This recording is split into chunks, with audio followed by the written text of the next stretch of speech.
अस्सलामु अलैकुम वरहमतुल्लाहि वबरकातुह। मोहतरम भाइयों, बुजुर्गों और दोस्तों,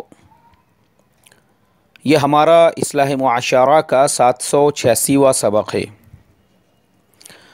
मोहतरम बुजुर्गों, अल्लाह तबारक व तआला के फ़ज़ल और करम से मुल्क की 3 रियासतों से बीजेपी गवर्नमेंट का ख़ात्मा हो चुका है। छत्तीसगढ़ के अंदर जो हाल हुआ वो इंतहाई इबरतनाक, तकरीबन 2/3 से ज़्यादा की कामयाबी कांग्रेस को वहाँ पर मिली। मध्य प्रदेश और राजस्थान के अंदर अल्लाह के फ़ज़ल व करम से अब उनकी अक्सरियत हो चुकी है, कुछ दिनों में गवर्नमेंट भी बन जाएगी। और मैंने सबक नंबर 783 के अंदर पूरे तफसील के साथ आप लोगों की खिदमत में ये वो सबक मैं ऑलरेडी भेज चुका हूँ। उसके अंदर मैंने ये बताया था कि मुल्क की जो आवाम है, वो इनसे परेशान हो चुकी है, लोग तंग आ चुके हैं, क्योंकि 2018 का जो इंडियन है और 92 का जो इंडियन था, दोनों में ज़मीन आसमान का फ़र्क है। आज का इंडियन मैच्योर्ड है, आज का इंडियन एजुकेटेड है, आज का इंडियन मोबाइल फ़ोन इस्तेमाल करता है, आज के इंडियन के पास गूगल है, आज का इंडियन यूट्यूब के ऊपर हर चीज़ को एनालिसिस करता है।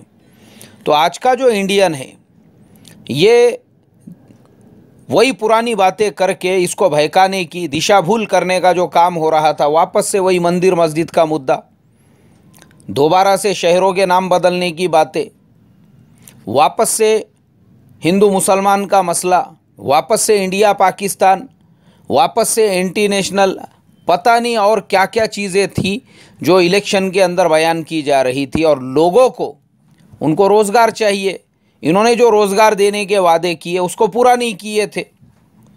इन्होंने जिस बेस के ऊपर लोगों ने जो भरोसा किया था 2014 में अच्छे दिन के वादे पर, लोगों को लगा था शायद कुछ चेंज आएगा, कुछ अच्छे दिन आएंगे। लेकिन जब लोगों ने देखा कि हमारे माननीय प्रधानमंत्री जी के पास फिल्मों में नाचने वाली एक एक्ट्रेस के शादी में जाने के लिए टाइम है, उसके साथ तस्वीरें निकालने के लिए टाइम है, लेकिन देश के किसान इंडिया गेट के पास में पूरे मुल्क से जमा होकर वहाँ पे सर्दी में धरने आंदोलन दे रहे हैं, तो उनके पास जाके 2 लफ्ज़ बोलने का टाइम नहीं है। तो जो देश का प्रधानमंत्री, उसके पास बड़े बड़े बिलेनियर और मिलेनियर्स के लिए टाइम है, उसके पास में अगर किसी एक्टर या एक्ट्रेस के सर में दर्द हो रहा है तो उसके लिए सद्भावना करने के लिए टाइम है, ट्विटर पे ट्वीट करने के लिए टाइम है।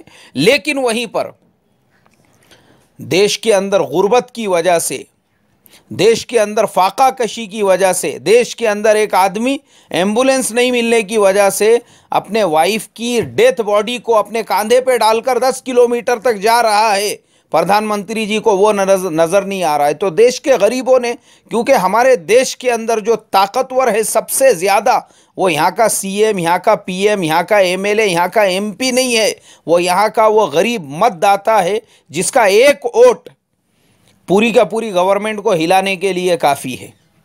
तो गरीबों ने कहा, अच्छा हमारे साथ ऐसा सुलूक, मतलब आपके पास में फिल्मों में नाचने वाली के शादी में जाने के लिए टाइम है, और हम लोग यहाँ पे इंडिया गेट के पास में धरना आंदोलन दे के बैठे देश के किसान, जो फाका कशी की वजह से, जो परेशान हाली की वजह से, जो कर्ज़ों की वजह से, जो खाद की वजह से, वो इतने ज़्यादा परेशान हो चुके हैं कि हमारे एक एक स्टेट के अंदर हर साल हज़ारों की तादाद में किसान खुदकशी कर रहे हैं।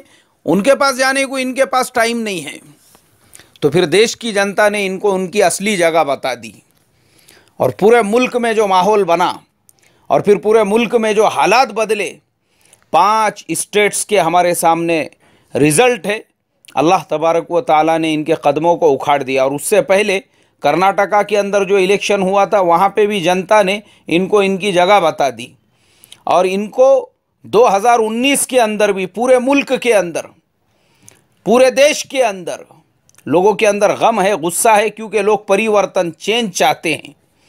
तो इसलिए मेरे मोहतरम बुजुर्गों, दोस्तों, हमारे मुल्क के आम लोगों को मैं इस बात की मुबारकबाद देता हूँ कि ये जो सत्ता परिवर्तन हुआ है, ये आप लोगों की मेहनत की वजह से, ये आप लोगों के कष्ट की वजह से, ये आप लोगों के अपने वोट और मत अधिकार को सही इस्तेमाल करने की वजह से, चूँकि मुल्क सद्भावना वाला है, यह हमारा राम रहीम वाला मुल्क है, यह हमारा गंगा जमुना वाला मुल्क है, यहाँ पे जितना हिंदू और मुसलमान और सिख और ईसाई और पूरे जितने भी धर्म हैं, हम सालों से एक दूसरे के साथ में रहते आ रहे हैं और इंशाअल्लाह जब तक दुनिया बाकी है हम लोग एक दूसरे के साथ इसी तरह से मिल मिलाप करके रहते रहेंगे।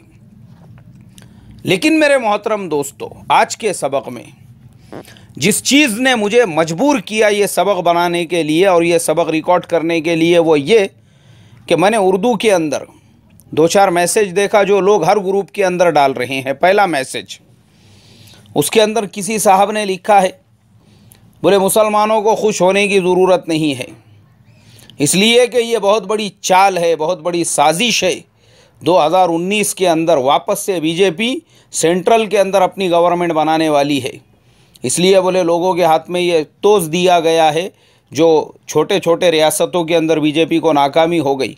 और फिर उसके आगे उन साहब ने लिखा कि अगर बोले मुसलमान किसी की बादशाहत को कायम करना चाहते हैं तो कांग्रेस और किसी और पार्टी की बादशाहत कायम होने से मसाइल नहीं हल होंगे, अल्लाह की बादशाहत को ज़मीन पे कायम करो और अल्लाह के निज़ाम को नाफिज करो। इस तरीक़े की बातें उसके अंदर लिखी हुई थी। अब ये जिसने लिखा है ना, मैं गारंटीड बोलता हूँ उसने अपने ख़ुद के ऊपर अभी तक अल्लाह के निज़ाम को नाफिज नहीं किया होगा। फ़जर पढ़े क्या मियाँ? फ़जर पढ़े? फ़जर की नमाज़ अदा की है? नहीं पढ़ा हूँगा इसने फ़जर की नमाज़। खाली अल्लाह का निज़ाम इसको ज़मीन पे नाफिज करना है, अपने ऊपर नाफिज नहीं करना है। शादी में जो ससरे के पास से जोड़े के नाम पे गपकनी लिए थे, पैसे का जो बंडल लिए थे, वो जायज़ है क्या? तो पहले अपने ऊपर नाफिज करो ना। आज मेरे मोहतरम बुजुर्गों, दोस्तों, ये जितने लोग अल्लाह के निज़ाम को ज़मीन पे नाफिज करने की बातें करते हैं, मैं यही कहता हूँ, अरे बाबा तेरे ख़ुद के ऊपर नाफिज कर यार, पहले तू ख़ुद के ऊपर नाफिज कर।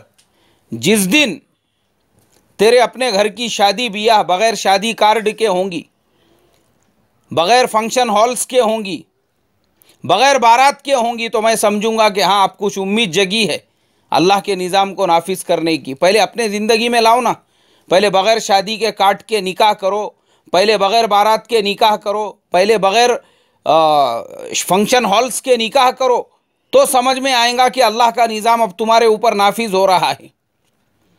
अपने घर के अंदर किसी के शोहर का इंतकाल हो जावे, कोई बेचारी बेवा हो जाए, तो फ़ौरन उसके शोहर के इंतकाल के बाद उसको उसके मीरास का हक़ दे दो, हिस्सा दे दो।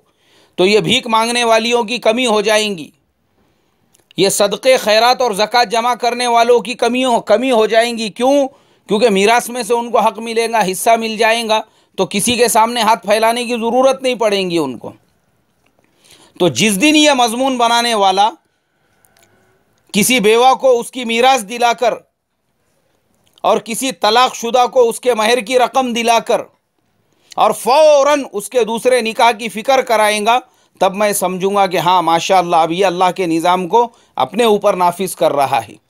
आज मेरे मोहतरम बुजुर्गों, दोस्तों, ये अल्फाज जो है ना, अल्फाज ये लिखना बहुत आसान है। अल्लाह के निज़ाम को नाफिज करो, पहले ख़ुद की ज़िंदगियों में नाफिज करो, पहले अपनी ख़ुद की लाइफ के अंदर नाफिज करो, अपने निकाहों में नाफिज करो, अपनी मुआशरत में नाफिज करो, अपनी दुकानों पे नाफिज करो। दुकानों के अंदर जो तिजारत और लेन देन के तरीक़े हमारे गैर इस्लामी है, गैर शरई है, गैर शरई जो पार्टनरशिप्स है, उन सब के अंदर जब अल्लाह का निज़ाम आएगा तो फिर ज़मीन के ऊपर ऑटोमेटिकली अल्लाह का निज़ाम आ जाएगा। लेकिन वहाँ नाफिज करने को तैयार नहीं है। आज ये हमारे सामने सबसे बड़ा मसला है मेरे मोहतरम बुजुर्गों, दोस्तों। हर एक को अल्लाह का निज़ाम नाफिज करना है, लेकिन वो ज़मीन पर, अपने ज़िंदगी में नहीं। अपनी ज़िंदगी में वही खुराफात रहेंगी, शादी के रज्जगे रहेंगे, हल्दी का प्रोग्राम ढोल के साथ धूम धड़ाके से हो रहा है, वहाँ अल्लाह का निज़ाम नाफिज नहीं होगा। कार्ड 25 और 50 रुपये के छप रहे हैं, वहां अल्लाह का निज़ाम नाफिज नहीं होगा। वही बड़े बड़े फंक्शन हॉल किए जा रहे हैं, वहां अल्लाह का निज़ाम नाफिज नहीं होगा। गरीब लड़की वालों के ऊपर बोझ डालकर उनके घर पे 500-500 और हजार मेहमानों को ले जाया जा रहा है, वहां अल्लाह के निज़ाम को नाफिज करने की फिक्र नहीं होगी। इसको अल्लाह का निज़ाम खाली इलेक्शन के वक्त में याद आया। ऐसे ऐसे नमूने भरे हुए हैं, अल्लाह बेचारों को समझ अता फरमाई। और उसके बाद दूसरे एक साहब का मजमून पढ़ा मैंने, उसके अंदर उन्होंने लिखे, हजरत ने बोले ये बहुत बड़ी साजिश है, इसलिए कि अभी रियासती इलेक्शनों के अंदर जानबूझकर बीजेपी को शिकस्त मिली है, क्योंकि 2019 में बीजेपी पूरे अक्सरियत के साथ सेंट्रल के अंदर अपनी गवर्नमेंट बनाना चाहती है। इन्ना लिल्लाहि व इन्ना इलैहि राजिऊन। अरे मुस्बत बनो रे, अरे मुस्बत बनो। अपने भेजो और दिमागों के अंदर जो गू और गोबर भरे हुआ है निगेटिव, और हर जगह पे मनफी सोचने का खुरच खुरच के निकालो उसको। अल्लाह हिफाजत फरमाए। ये नमूने पता नहीं ये कहाँ बैठे हुए रहते और कहाँ बैठ के ये इस तरीके से उम्मत के अंदर, यानी एक खुशी का मौका है, माहौल है, माशाअल्लाह लोगों के अंदर एक खुशी की लहर है कि वो ताकतें जो मुल्क को तोड़ने का काम कर रही थी, अल्लाह ने उनकी जड़ों को उखाड़ दिया और अब दोबारा से मुल्क के अंदर अमन व अमार और प्यार मोहब्बत का माहौल कायम होने वाला है। लोगों के अंदर जो खुशियां हैं इसको देखे नहीं जा रही, शायद इसको खुजली शुरू हो गई, खुजली तो फौरन लिख दिया आपने, नहीं ये तो साजिश है, इस साजिश को पहचानो और समझो। नहीं तू बहुत इस जमाने का बोलता था मैं कि तेरे ऊपर वही नाजिल हो रही है। अब अल्लाह ताला ने तेरे को गैब का इल्म दे दिया, अब आगे की पेशन गोई अभी से ठोक दे। अब तू जो लोगों के अंदर खुशी का माहौल है, लोग जो है बेचारे बातिल ताकतों की जड़ें खोखली हो गई तो जरा चेहरों पे मुस्कान है, वो देखे नहीं जा रही तेरे को, तो फौरन आपने डाल दी है उसके अंदर। अल्लाह ऐसे फितनों से भी हमारी हिफाजत फरमाए और ऐसे निगेटिव और मनफी सोचने वालों से भी। इस जमाने में मेरे मोहतरम बुजुर्गों, दोस्तों, मुसलमानों का सबसे बड़ा मसला यही है, मनफी सोच, निगेटिव थिंकिंग। ये मुस्बत सोचने के लिए तैयार नहीं है। अरे अभी तेरे सामने अभी जो हाल है, हाल उसको तू इंजॉयमेंट करना, उसको इंटरटेन करना। अभी जो तुझे खुशी मिल रही है उसको सेलिब्रेट कर। अभी 2019 का तूने ठेका लेके आया, अल्लाह ताला के पास से लिखा के जिंदा रहने वाला है तू जब तक। अल्लाह मेरी तुम्हारी हिफाजत फरमाए। कुरान में फरमाए, वमा तदरी नफ्सुम मादा तक्सिबु गदा वमा तदरी नफ्सुम बिअय्यि अर्दिन तमूत। मैं अभी ईशा के बाद तकरीबन 11:30 बजे ये सबक रिकॉर्ड कर रहा हूँ। अरे मेरा अपना भरोसा नहीं है मैं कल फजर की नमाज पढ़ सकूंगा या नहीं। तो हजरत 2019 तक के प्रोग्राम, क्या कौम का हाल हो चुका है हमारी। अल्लाह हिफाजत फरमाए। निगेटिव मनफी सोच, वही अपने बेंडक बने हुए हैं, छोटे से कुएं के बाहर निकलने को तैयार नहीं है। इसलिए मेरे मोहतरम भाइयों, बुजुर्गों, दोस्तों और तमाम सुनने वालों, अरे दिल बड़े करो रे, अपने आप को पॉजिटिव बनाओ। जो मनफी है उसमें से भी मुस्बत तलाश करो उसके अंदर भी। तो यहाँ जो मुस्बत है उसमें मनफी निकालने को, यानी उसके अंदर भी जो है कीड़े निकालने के पीछे पड़े हुए हैं। मुझे याद है अच्छी तरह से, मैं हमारे उस्ताद मोहतरम के साथ में बैठा हुआ था, तो एक साहब आए मसला पूछने के लिए, और उन्होंने मसला पूछा। बोले हजरत, ये हमारे ज़माने में भाग दौड़ भरी ज़िंदगी, कभी भी इंसान के साथ में कुछ भी हो सकता है। ऐसी हालत में बोले हमने मेडिक्लेम लेकर रखना कैसा है। हमारे उस्ताद मोहतरम ने कहा, तू अल्लाह ताला से ये गुमान क्यों रख रहा है कि तेरे साथ कोई हादसा पेश आए, तू बीमार हो, तुझे हॉस्पिटलाइजेशन की ज़रूरत पड़े, तुझे हॉस्पिटल में एडमिट करना पड़े, तू क्यों उम्मीद रख रहा है। अरे मुस्बत सोचना अल्लाह ताला से। इसलिए कि अल्लाह के नबी सल्लल्लाहु अलैहि वसल्लम की हदीस है, अल्लाह ताला तुम्हारे गुमानों के एतबार से फ़ैसले करते हैं। मतलब तू खुद पहले से ही इस बात की तैयारी में है कि जब बीमार होगा तो तेरी सेहत और तेरे मेडिकल का जो है पूरा ख्याल रखा जाए। मतलब तू खुद इसकी उम्मीद रख रहा है।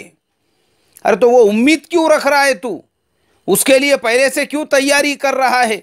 तुझे अपनी ज़िंदगी की इतनी गारंटी है, तो फिर अल्लाह ने जो सेहत तुझे अता फरमाई, अभी जो खुशहाली अता फरमाई, हट्टा कट्टा है तू, तो अपनी लाइफ को फुल्ली इंजॉय करना, अपनी सेहत का पूरा इस्तेमाल कर। बीमार होने का क्यों सोच रहा, हादसा होने का क्यों सोच रहा है तू?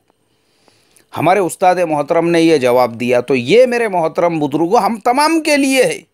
ये निगेटिव जो मज़ामीन लिखने वाले हैं, अल्लाह ताला बेचारों को मुस्बत थोड़ी सी समझ अता फरमाए, मुस्बत फ़िक्र अता फरमाए, और दिमाग के अंदर ये जो खुराफात और ये निगेटिव कीड़े बैठे हुए हैं, अल्लाह ताला ये निकाल कर थोड़ा सा इनके जहनों को ब्राइट करने के और इनके दिलो दिमाग के अंदर थोड़ी सी वसअत पैदा करने के फ़ैसले फरमाएं।